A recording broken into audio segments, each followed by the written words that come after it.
Most people think getting rich is about working 80 hours a week, having a high-paying job, or getting lucky in the stock market. But the truth is much darker. Your brain is actually wired to keep you poor. In the next 8 minutes, I'm going to reveal the 3 psychological traps that are draining your bank account right now, and exactly how to break free from them. Trap number 1, instant gratification. Our ancestors needed to consume everything immediately to survive. But today, that same instinct makes you buy that $1,000 iPhone on EMI instead of investing that money. You're trading your future freedom for a 2-second dopamine hit. The more you earn, the more you spend. This is why many doctors and lawyers are actually broke. It's called lifestyle inflation.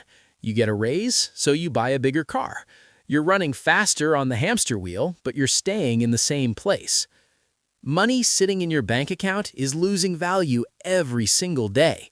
This is the invisible tax called inflation. If you aren't making your money work for you while you sleep, you will work until the day you die. To break free, you must stop being a consumer and start being an investor. Automate your savings, invest in assets, and most importantly, invest in your own knowledge, because the best investment you can make is in the 6 inches between your ears. If you want to master your money, hit that subscribe button.